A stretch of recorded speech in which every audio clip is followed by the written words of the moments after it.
Brought to you by NBC bearing, भारताची पहिली bearing उत्पादक। आज आलेल्या सर्व माध्यम प्रतिनिधी बांधवांचं मनापासून स्वागत।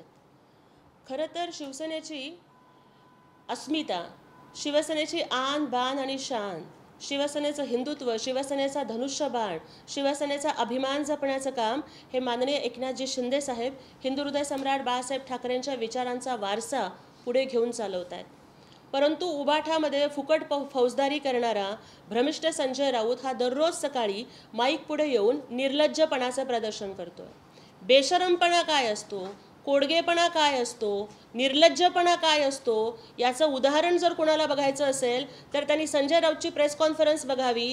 कारण आजच्या प्रेस कॉन्फरन्समध्ये तर त्यांनी चक्क शिव्या दिलेल्या आहेत की ज्या उच्चारणं कुठल्याही सुसंस्कृत मराठी माणसाला मानवणारं नाही। एक काळ असा होता की या महाराष्ट्रामध्ये रोज सकाळी उठल्यानंतर लोक देवाचं नाव घ्यायचे, राम राम म्हणायचे, रामकृष्ण हरी म्हणायचे। पण आज त्या संजय राऊतच्या सकाळच्या त्या भांडूपच्या भामट्याच्या शिव्यांनी ही महाराष्ट्राची सकाळ जर उजडत असेल तर हे अत्यंत दुर्दैवी आहे। संजय राऊत माईक पुढे येऊन शिव्या देणं खूप सोपं असतं। आम्ही हिंदू हृदय सम्राट बाळासाहेब ठाकरेंच्या विचारांचा स्वाभिमानी वारसा चालवणारे एकनाथ शिंदे साहेबांचे शिवसैनिक आहोत आणि हिंदू हृदय सम्राट बाळासाहेब ठाकरेंनी आम्हाला सांगितलं होतं की कुत्ते सिर्फ भोगते हैं लेकिन असली शिवसैनिक ना ठोकते हैं। अशा जर शिव्यांचं प्रदर्शन आणि अकलेची दिवाळखोरी जर दररोज संजय राऊतनी दाखवली तर दिसेल तेथे महाराष्ट्राचा शिवसैनिक त्यांना ठोकल्याशिवाय गप्प बसणार नाही। ऑपरेशन सिंदूर आणि पहलगामवरती बोलण्याचा अधिकार संजय राऊतला आणि उबाठाला कुठून बरं येतो? मला सांगा की ज्या वेळेला पहलगाममध्ये त्या पाकिस्तानच्या दहशतवाद्यांनी घुसून 26 निरपराध भारतीयांना मारलं त्यावेळेला उद्धव ठाकरे सहकुटुंब युरोपच्या पर्यटनाला गेलेले होते। We need the son of the soils, not the tourists of India. परवा जो एक सिनेमा आला होता टुरिस्ट फॅमिली नावाचा, खरं तर तो टुरिस्ट फॅमिली हे नामानिधान हे उद्धव ठाकरे आणि त्यांच्या परिवाराला शोभून दिसतं। कारण जेव्हा देश संकटात असतो तेव्हा तुम्ही पर्यटन कसं करू शकता, युरोपच्या थंडीत मजा कशी मारू शकता, आणि त्यामुळं त्यांना पहलगामवर बोलण्याचा अधिकार अजिबात नाही आहे। ज्या वेळेला 26 पर्यटक तिथे मारले गेले त्यामध्ये महाराष्ट्राचेही बरेच लोक होते, काही लोक डोंबिवली आणि मुंबई परिसरातले होते। त्यांना तरी भेटायला जाण्याचं सौजन्य हे उद्धव ठाकरेंनी, संजय राऊतांनी किंवा उबाठाच्या कुठल्या नेत्यांनी दाखवलंय का? अरे जनतेच्या दुःखावरती तुम्हाला मलम लावता येत नाही आणि आता फक्त राजकारणाच्यासाठी हे अशा पद्धतीचं नाटक करू नका। त्याचबरोबर जेव्हा देश संकटामध्ये होता, पहलगामचा हल्ला झाला आणि दिल्लीमध्ये मोदीजींनी सर्वपक्षीय बैठक बोलवलेली होती, त्या बैठकीला उबाठाचे सगळे खासदार हे गैरहजर होते। त्यावेळेला माध्यमांच्या मध्ये आलेल्या मी ह्या बातम्या दाखवतेय तुम्हाला की मग जर देश पाकिस्तानला धडा शिकवण्याचा एक प्लॅन करत होता, त्या संदर्भातलं नियोजन केलं जात होतं आणि सगळ्या पक्षांच्या खासदारांना तिथे बोलवलेलं होतं, मग तिथे उबाठाचे लोक गैरहजर का राहिले? त्याच्यानंतर मी तुम्हाला ही शिवसेना उबाठाच्या अधिकृत X अकाउंटवरून केलेली पोस्ट दाखवते। त्याच्यामध्ये ते स्पष्टपणे सांगतायत की संसदीय कार्यमंत्री किरेन रिजिजू यांना पत्र लिहून संसदीय स्थायी समितीच्या अधिकृत शिष्टमंडळासोबत देशातील विविध भागात दौऱ्यावर असल्यामुळे सर्वपक्षीय बैठकीस वैयक्तिकरित्या उपस्थित राहायला आम्हाला होत नाही, अशा पद्धतीची पोस्ट शिवसेना उबाठाच्या अधिकृत X अकाउंटवरून करण्यात आलेली आहे। आणि हे त्यांचे अरविंद सावंत खासदार यांच्या लेटर हेडवरचं अधिकृत पत्र आहे की ते सांगतात की आम्ही स्थायी समितीच्या बैठकीला पहलगाम हल्ल्यानंतर देशांनी काय पावलं उचलली पाहिजेत याच्या संदर्भातली जी बैठक दिल्लीमध्ये बोलवलेली होती त्याला आम्ही उपस्थित राहू शकत नाही, आम्ही कुठेतरी दूर भागामध्ये आहोत, अशा पद्धतीचं ते सांगतात। मग मला सांगा की जे लोक साधं सर्वपक्षीय मीटिंगला उपस्थित राहू शकत नाहीत त्या लोकांना सिंदूरवर बोलण्याचा अधिकार आहे? त्या लोकांना पहलगामवरती बोलण्याचा अधिकार आहे? अजिबात सुद्धा नाही। ज्या वेळेला पहलगाममध्ये टेररिस्ट अटॅक झाला ना त्यावेळेला तिथे पोहोचणारे पहिले नेते हे माननीय एकनाथजी शिंदे साहेब होते। अहो ते एकटे नाही गेले, 4 विमानं घेऊन जाऊन महाराष्ट्राच्या अडकलेल्या पर्यटकांना सुखरूपपणानं महाराष्ट्रात आणण्याची जबाबदारी ही एकनाथ शिंदे साहेबांनी पार पाडली. दहशतवादी हल्ल्यामुळं मनोधैर्य खचलेल्या सगळ्या महाराष्ट्रीय बांधवांना आणि लाडक्या बहिणींना धीर देण्याचं काम त्यांनी केलं. आणि तिथे अडकलेले महाराष्ट्रीय म्हणत होते की साहेब तुम्ही आलात, आता आम्हाला विश्वास पटला की आम्ही जिवंत आणि सुखरूप महाराष्ट्राच्या भूमीवरती परत जाऊ. अशा वेळेला कुठे होते उद्धव ठाकरे? अशा वेळेला कुठे होते संजय राऊत? त्याचबरोबर माननीय एकनाथजी शिंदे साहेबांनी काश्मीरमधल्या हल्ल्यामध्ये पर्यटक मृत्युमुखी पडले, पण ज्या आदिल शहा नावाच्या स्थानिक मुस्लिम घोडेस्वार तरुणानं पर्यटकांची मदत करत पर्यटकांना वाचवण्यासाठी स्वतःचा जीव गमावला, त्यांच्या कुटुंबियांना मदत करणारे हे देशातले पहिले नेते ठरले एकनाथजी शिंदे साहेब. आज ज्या सय्यद आदिल शहानी स्वतःचा जीव गमावला भारतीय पर्यटकांना वाचवताना, त्यांच्या कुटुंबियांना घर बांधून देण्याचं काम हे एकनाथ शिंदे साहेब करत आहेत. आम्ही फक्त बोलत नाही तर आम्ही काम करून दाखवत असतो. मग हा राऊतांनी आपली बोल बच्चनगिरी बंद करावी. अरे मला सांगा की हिंदू हृदय सम्राट शिवसेना प्रमुख बाळासाहेब ठाकरे म्हणाले होते कि मैं मेरी शिवसेना की कांग्रेस नहीं होने दूंगा और जिस दिन होगी तो मैं अपना दुकान बंद कर दूंगा. पण आज उबाठा आणि संजय राऊत तुम्ही राहुल गांधीची भाषा बोलताय. ज्यांनी ऑपरेशन सिंदूरला तमाशा म्हणलं त्या लोकांच्या बरोबर तुम्ही जाऊन बसताय. ज्या वेळेला आपल्या देशाच्या सैनिकांनी पाकिस्तानला त्यांच्या घरात घुसून मारलं, त्यांना धडा शिकवला, त्यांचे एअरबेस उद्ध्वस्त झाले, त्यावेळेला आपल्या सैन्याच्या शौर्यावरती तुम्ही लोक संशय निर्माण करत होतात. आणि आता तुम्हाला देशप्रेम आठवलं. कुठे होतात तुम्ही एवढे दिवस? तुमच्या या अशा भामटेगिरीला महाराष्ट्रातली जनता फसणार नाही. सिंदूर हे सौभाग्याचं लेणं असतं.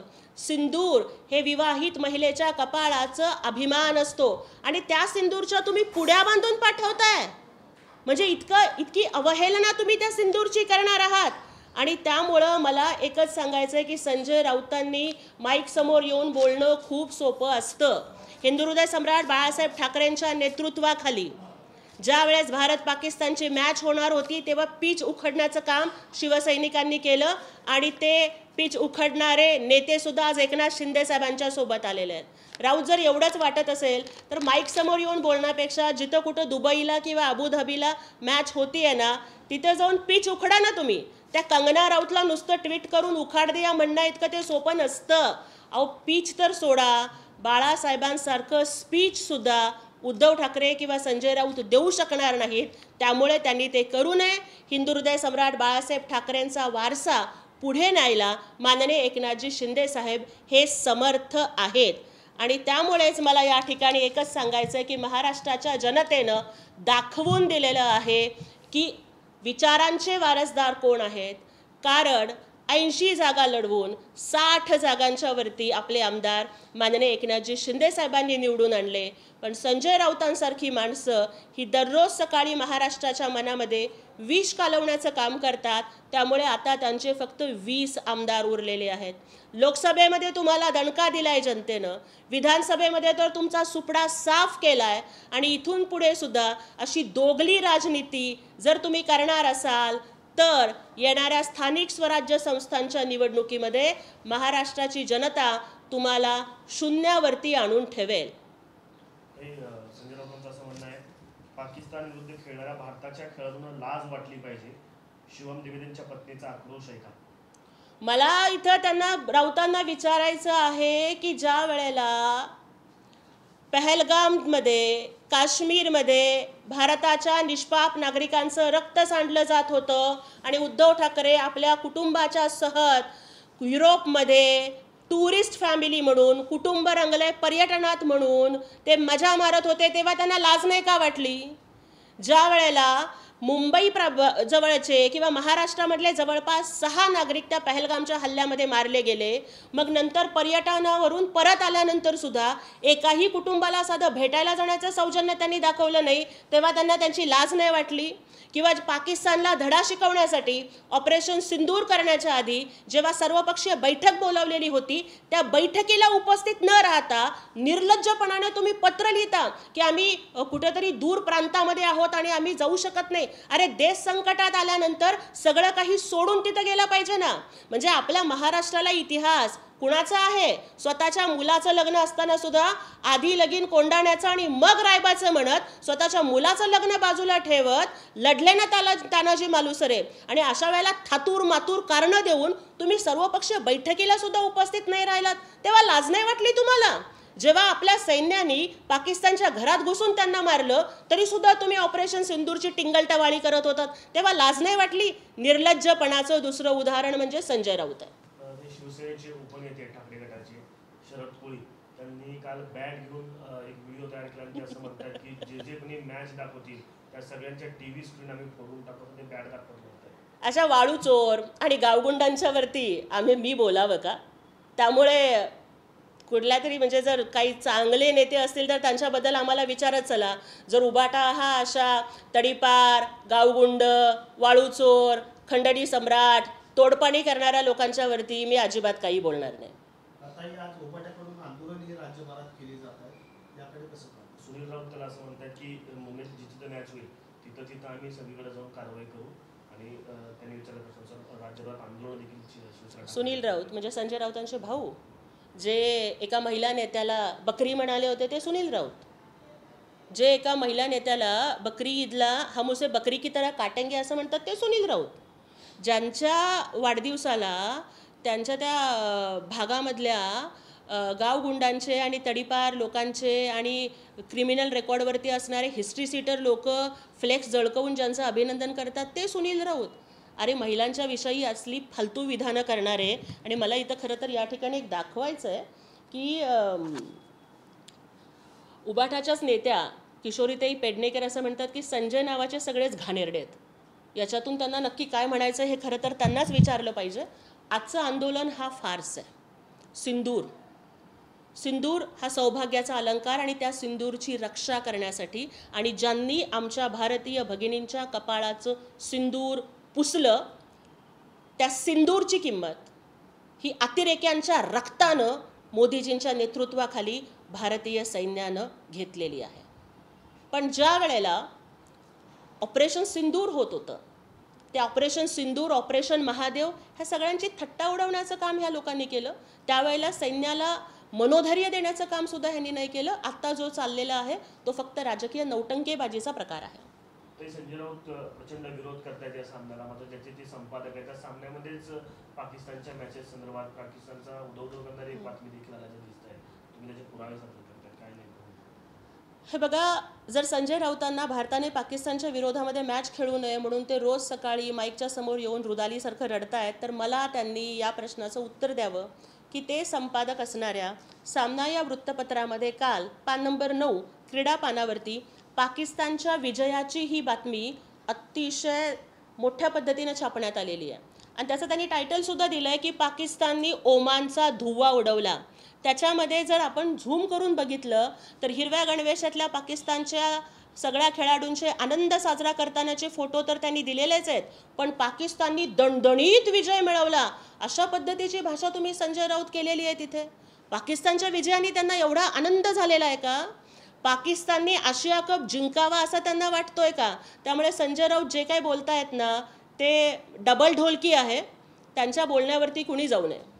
Brought to you by NBC bearing, भारताची पहिली बेअरिंग उत्पादक.